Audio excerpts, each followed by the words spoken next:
ಇವತ್ತು ಅಶ್ವಿನಿ ಮೇಡಮ್ ಅವರು ಬಹಳನೇ ಕಣ್ಣೀರ್ ಹಾಕಿದ್ದಾರೆ. ಅಂದು ವಿಶೇಷವಾದಂತಹ ದಿವಸ. ಅಪ್ಪು ಬಾಸ್ ಅವರ ಹುಟ್ಟಿದ ಹಬ್ಬ 17ನೇ ತಾರೀಕು ಮರೆಯದ ಆಗದಂತ ಒಂದು ದಿವಸ ಅನ್ಬೋದು. ಬಹಳಷ್ಟು ಬೇಸರ ಭಾವುಕ ಒಂದು ದಿವಸ ಇದಾಗಿರುತ್ತೆ. ಅಪ್ಪು ಬಾಸ್ ಅವರು ಬಿಟ್ಟೋಗಿ ಒಂದು 5 ವರ್ಷಗಳಾಗ್ತಾ ಬಂತು. 2021ರಲ್ಲಿ ಅಪ್ಪು ಅವರ ಅಗಲಿಕೆ ಆಗುವಂಥದ್ದು. ಆಗ ಅವರಿಗೆ ಕೇವಲ 46 ವರ್ಷ. ಇವತ್ತು ಏನಾದ್ರು ಅವರು ಬದುಕಿದ್ರೆ ಸುಮಾರು 51 ವರ್ಷ ವಯಸ್ಸಾಗಿರೋದು. ಅಶ್ವಿನಿ ಮೇಡಮ್‌ಗೆ ಬಹಳನೇ ದುಃಖ ಇದೆ ಅಪ್ಪು ಅವರನ್ನ ಕಳೆದುಕೊಂಡು. ಒಂದು ವಾರದ ಹಿಂದೆ ಅಷ್ಟೇ ಅಶ್ವಿನಿ ಮೇಡಮ್ ಅವರು ತಮ್ಮ ಹುಟ್ಟುಹಬ್ಬವನ್ನ ಆಚರಣೆ ಮಾಡ್ಕೊತಾರೆ ಸಿಂಪಲ್ ಆಗಿ ಕೇಕ್ ಕಟ್ ಮಾಡುವ ಮೂಲಕ ಮಕ್ಕಳ ಜೊತೆಗೆ.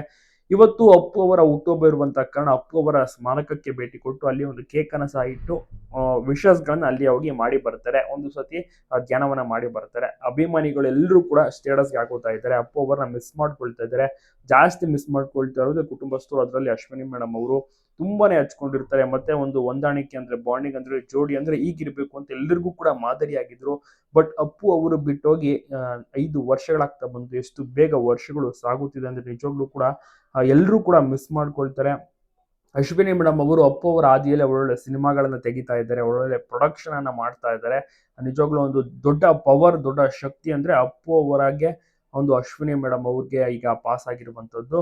ಇದೇ ರೀತಿ ಮುಂದುವರಿಲಿ ಅಂತ ಅಭಿಮಾನಿಗಳು ಕೂಡ ಒಂದು ದೊಡ್ಡ ಸಾಥ್. ಮತ್ತೆ ಆಡುವುದು ಅಂದ್ರೆ ಅಪ್ಪು ಅವರಿಗೆ ತುಂಬಾನೇ ಇಷ್ಟ. ಪ್ರತಿ ದಿವಸ ಅವರು ಆಡ್ತಾ ಇದ್ರು. ಅಶ್ವಿನಿ ಮೇಡಮ್ ಅವರು ಸಹ ಪ್ರತಿ ದಿವಸ ಕೇಳ್ತಾ ಇದ್ರು.